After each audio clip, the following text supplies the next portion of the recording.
1996. O setor registrou safras recordes 2017, como a de milho, que aumentou 55,2%, e a da soja, que subiu 19,4%. Bom, a gente vê que os números não mentem e mostra como o setor rural tem sustentado a economia brasileira, e aí nós entramos numa questão chamada inflação. Quando o povo brasileiro sai às compras, quando ele pensa na vida dele, os preços estão elevados, tudo impactando na subsistência, ok? O que regula essa balança comercial, o que regula a inflação é a capacidade produtiva que nós temos no país. E aí o agronegócio participou.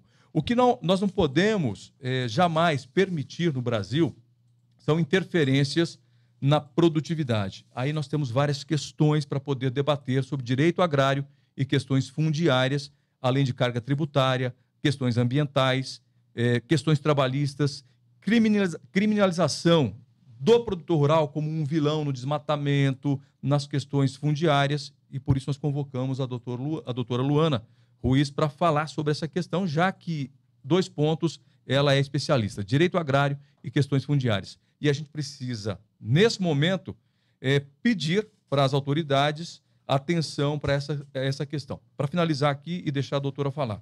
Eu me lembro que quando eu estudava ainda no ginásio, nós tínhamos uma matéria chamada OSPB. Você teve essa matéria, Otávio? Não, eu sou novinho. Organização Social Política Brasileira. Eu vou completar 50 ainda.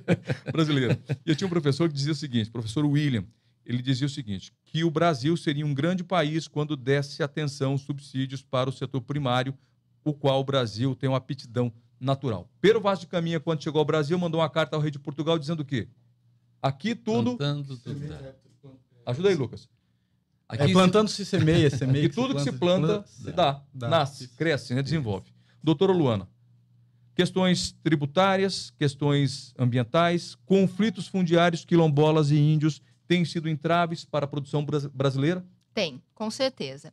A carga tributária nós tivemos recentemente, que ainda é um assunto conturbado, a questão do Fundo Rural. Foi uma questão submetida ao Supremo, o Supremo declara sua inconstitucionalidade, os produtores rurais passam aí quase uma década não recolhendo o Fundo Rural com base na segurança jurídica daquele posicionamento da mais alta corte deste país, para depois o Supremo entender que houve uma alteração legislativa que já havia sido alterada quando da primeira decisão, e entende pela constitucionalidade, causando uma reviravolta e, entre aspas, um rombo, não só na questão dos produtores rurais, como dos adquirentes frigoríficos, etc., que são impactados por essa alteração do entendimento da Suprema Corte. Então, a questão judicial é muito delicada também pela falta de uma estabilidade nos entendimentos. A questão ambiental, eu não digo apenas a questão ambiental, nós temos uma agenda ambientalista, existem objetivos maiores a longo prazo que eu me questiono, será que o que se pretende é realmente a preservação ambiental? O que estaria por trás dessa preservação, dessa luta tão exacerbada na defesa de um elemento ambiental com tantos reflexos econômicos? E a questão ambiental esteve muito recentemente, inclusive esta semana, na pauta do Supremo, o novo Código Florestal, que estava sendo submetido a uma discussão se ele seria constitucional ou não. Nós tivemos, em 2012, a promulgação do novo Código Florestal, então estávamos há 6 anos atuando de acordo com a lei, de acordo com o novo código vigente, dizia, e o Ministério Público Federal e entidades ambientalistas, então, entraram com as ações pedindo a declaração de inconstitucionalidade do novo Código Florestal, e aí nós voltamos àquela insegurança exacerbada, o que devo fazer? Qual a lei que me rege? Tem mais essa dificuldade também. O novo Código Florestal, quando da sua votação, ele foi aprovado na Câmara dos Deputados por 410 votos contra 63. E depois, no Senado, por 59 votos, contra 7 daqueles que votaram. Então, foram mais de 200 audiências públicas. Existiu um entendimento, uma discussão profunda e técnica, para vir depois dizer que a questão ambiental e a defesa do meio ambiente é um avanço social, e então aquelas questões técnicas estariam submetidas à questão social.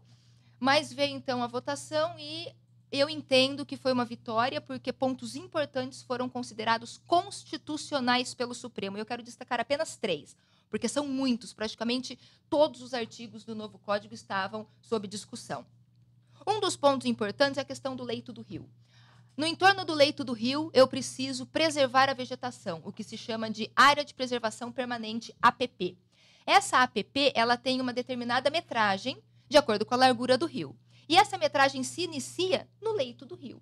Onde eu começo a medir para saber quantos metros eu preciso de reserva legal? O antigo Código Florestal dizia que o leito do rio, você começa a traçar essa medição a partir do nível mais alto em faixa marginal. Ou seja, se em um dia no ano eu tivesse uma enchente e aquele rio ficasse imenso, aquela seria a medida que eu deveria considerar. E isso nos causa não só uma insegurança, como uma coisa muito alheia à questão fática. É impossível eu trabalhar dessa forma. O novo Código Florestal altera esse conceito. Diz que a calha seria por onde correm regularmente as águas durante o ano, ou seja, o que é o rio de verdade, sem considerar excepcionalidades de uma época de chuva em que aquele rio aumentou. Esse seria o primeiro ponto. Outro ponto relevante é em relação ao artigo 15, que permite que na reserva legal eu some a área de APP. Reserva legal é aquela área que toda a propriedade rural tem que ter de preservação. 20% aqui no Mato Grosso do Sul, aqui no Mato Grosso do Sul, a nossa... Bioma amazônico, 80%. 80% que teve uma discussão agora reduzindo para 50%. Nos casos, nos estados em que parte do território estaria impactado por questões fundiárias, terras indígenas e parques ambientais. Mas aqui no Mato Grosso do Sul, a nossa reserva legal é de 20%. Isso é obrigatório. Obrigatório. Então, se eu tenho uma propriedade de 1.000 hectares, eu preciso de 200 hectares de reserva legal, onde eu não posso fazer nada. Simplesmente uma área reservada. Além dessas 200 hectares, eu preciso ter a APP, à beira do rio, encosta de morro, em torno de nascentes. Então, eu tinha 2 áreas, a reserva legal e a APP. Hoje, o que eu posso fazer? Eu posso considerar, nos 20% de reserva legal, considerar aquela área de APP. Então, se antes eu precisava, um exemplo, de 200 hectares de reserva legal e mais 50 hectares de APP, hoje eu posso ter 150 de reserva legal, que com aquelas 50 de APP somou os 200 hectares, os 20%. Sobraria um pouquinho mais de terra para eu produzir. Um respiro para o produtor rural. Importante. Então, foi Um ganho para os produtores rurais. Com certeza. E, por último, a questão do uso consolidado. Nós vamos falar daqui a pouco sobre questão indígena e vamos falar muito sobre marco temporal. Nós temos o marco temporal no Código Ambiental também. Situações de pequenas propriedades até 4 módulos rurais, que havia área consolidada nessas áreas de preservação. Vamos supor, na encosta do rio, um pesqueiro, construído há 20, 30 anos atrás, uma área com menos de 4 módulos rurais. Hoje, esta área é considerada área consolidada e aquele empreendimento poderá permanecer desde que a área tenha um tamanho de até 4 módulos. Então, foi muito recente. Professor, doutora, nós vamos agora para o nosso repórter CBN e continuamos em instantes. Com certeza. Obrigado. Repórter CBN. Oferecimento Cooperativa de Crédito Uniprime. Sólida na atuação, Prime no relacionamento.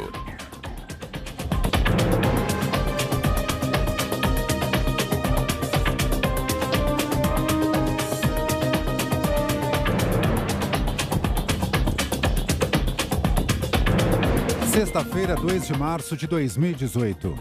Foi publicado no Diário Oficial o calendário de restituições do Imposto de Renda 2018. Serão 7 lotes com pagamentos programados para o período de junho a dezembro. As restituições serão priorizadas pela ordem de chegada das declarações.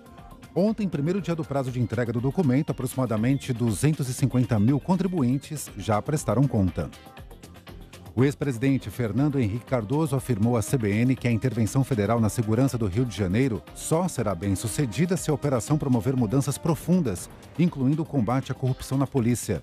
Ele também disse que o tema deve ser um dos destaques do debate eleitoral deste ano.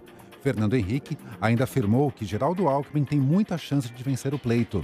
O ex-presidente destacou a simplicidade do governador de São Paulo. A Comissão Europeia informou que não vai hesitar para proteger a indústria local. O anúncio foi feito após o presidente dos Estados Unidos, Donald Trump, elevar os impostos para a importação de alumínio e aço. Nos mercados financeiros da Ásia, a decisão do republicano teve influência negativa.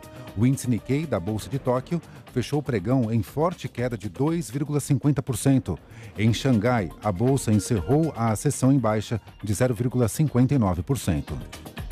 O dólar comercial está em alta de 0,25%, cotado a R$ 3,262. O euro vale R$ 4,019, elevação de 0,84%. No horário de Brasília, 10 horas e 2 minutos.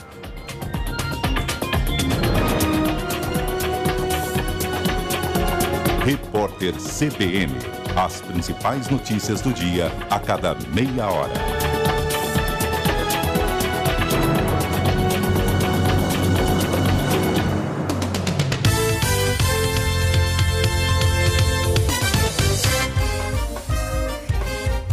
Economia, esporte, política, cidadania. É com a CBN 93,7 FM, a rádio que toca notícia.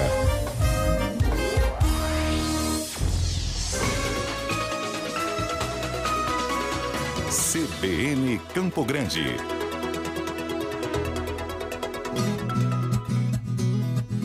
CBN Agro, com Éder Campos. 9 horas, 3 minutos, de volta com o CBN Campo Grande e a participação do CBN Agro, tratando sobre questões jurídicas, né? Questões judiciais ligadas ao setor rural. E para isso nós convocamos a doutora Luana Ruiz, que fala sobre direito agrário, questões fundiárias, carga tributária, fundo rural, que está em pauta também.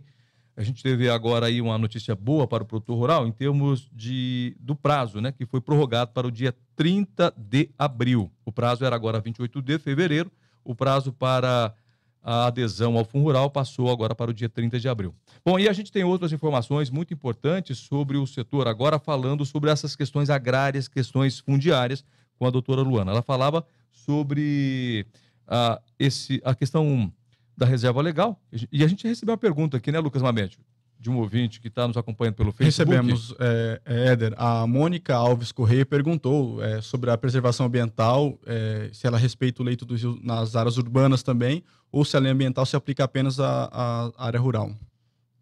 Existe sim uma legislação que regulamenta a questão ambiental nas cidades, mas eu vou chamar de flexível, frágil ou leve, porque a carga da preservação ambiental parece que se recai nesse país exclusivamente ao produtor rural. Dá a impressão que o culpado de todo o desmatamento e de todo o dano ambiental é do produtor rural, o que é um contrassenso, porque quem mais polui são as cidades, são os centros urbanos.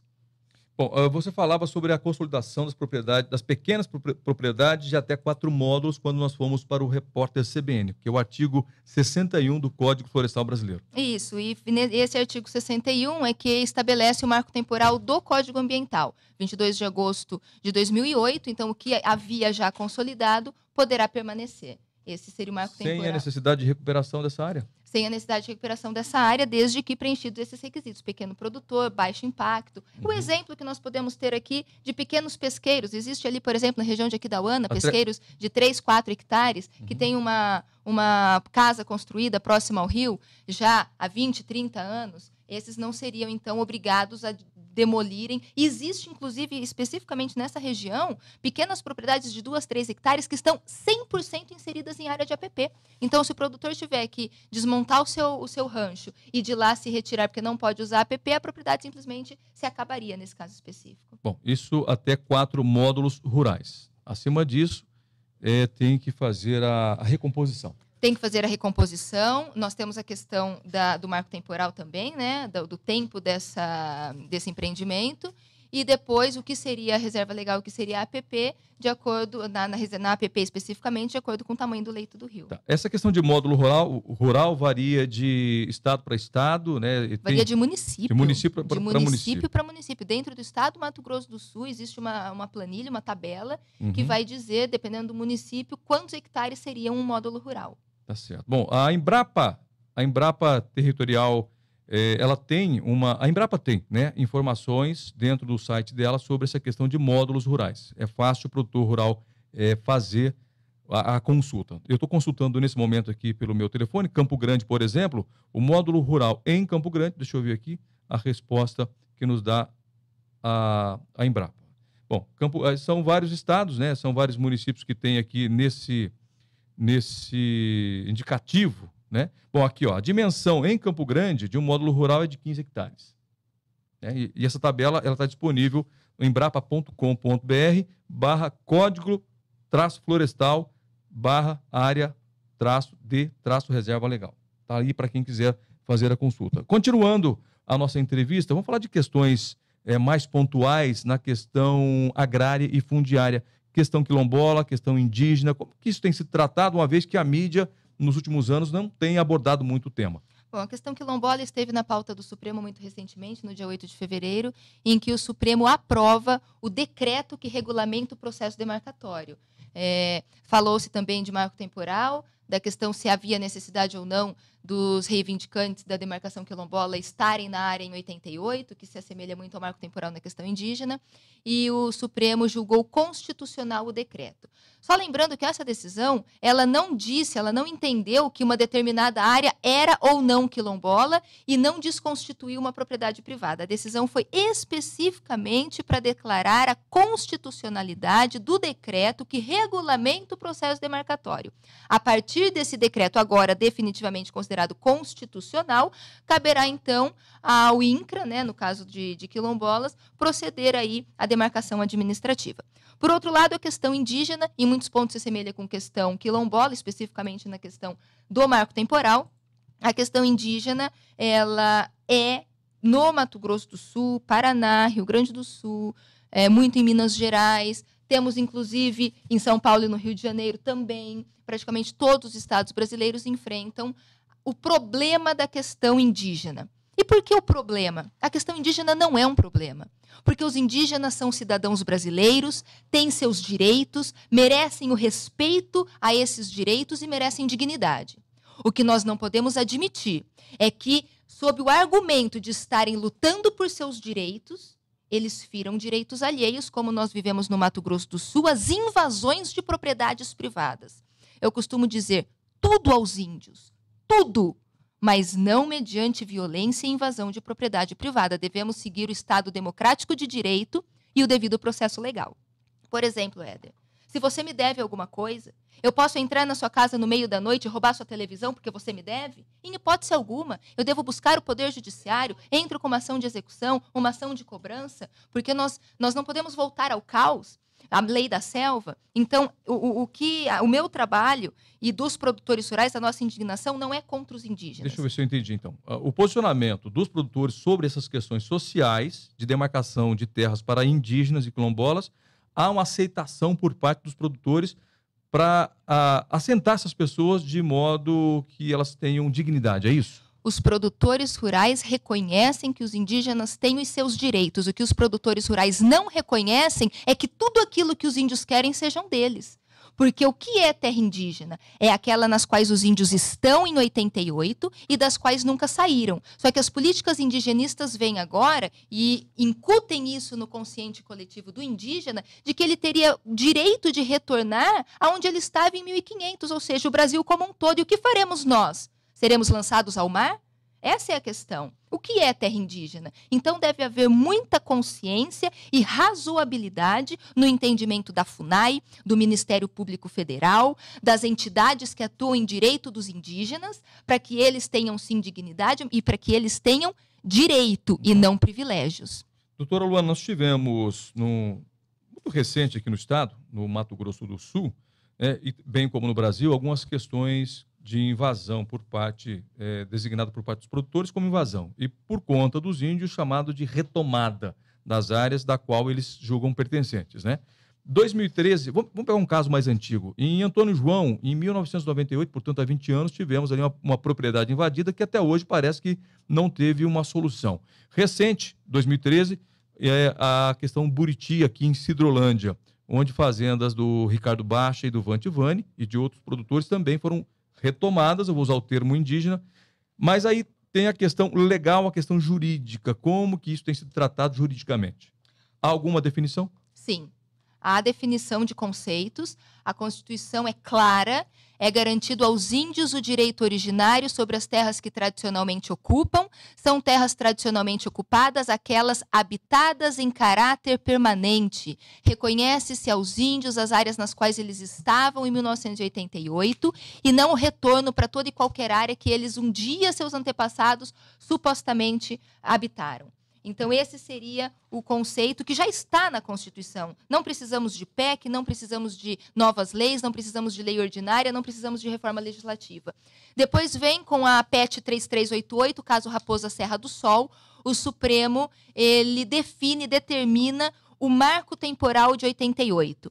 São terras indígenas, aquelas nas quais os índios estão quando da promulgação da Constituição Federal. Ah, mas e se o índio foi expulso no passado? Então, ele não estava em 88 porque ele foi expulso. Como ele estaria em 88 se o fazendeiro não deixa ele estar? Isso se chama esbulho renitente. No caso de comprovado esbulho renitente, ainda que ele não estava em 88, a área poderia ser demarcada para ele. Ocorre que esse esbulho renitente, ele prescinde, é necessário que para que se caracterize o esbulho renitente, o índio tenha que ser comprovadamente expulso no passado, e tenha passado esses anos todos no intento de retornar. Agora, Mato Grosso do Sul não tem isso. Nós temos propriedades tituladas no século retrasado, nós temos propriedades tituladas há 50, 80, 100, 120 anos e que nunca houve reivindicação indígena. Eu estou há 80 anos na minha propriedade e nunca um indígena reivindicou aquela área. Para vir agora um século depois e dizer que aquela área é dele, nesse caso, foi reconhecido pelo Poder Judiciário posse mansa e pacífica do produtor rural, legalidade e legitimidade dos seus títulos e, naquele caso, a terra não poderá ser demarcada. Bem, doutora, nós queremos agradecer a sua participação, as informações aos produtores rurais e eu quero já de antemão fazer um convite. Todos os sábados nós temos aqui o CBN Agro, o programa começa às 9 da manhã, vai até às 9h45 e a gente pode abordar esses temas de uma maneira mais extensa para que a gente possa informar o setor rural do que realmente, né, tem afetado a produção agropecuária no Brasil, que não é as questões técnicas. Tecnicamente, o produtor rural brasileiro tem se mostrado um grande produtor, um grande técnico produtor de alimentos, tá certo? Fica feito o convite, nós vamos marcar a data, a doutora vai voltar aqui no CBN Agro para continuar a debater esse assunto, tá ok? Muito obrigado pela sua participação hoje aqui na CBN Campo Grande.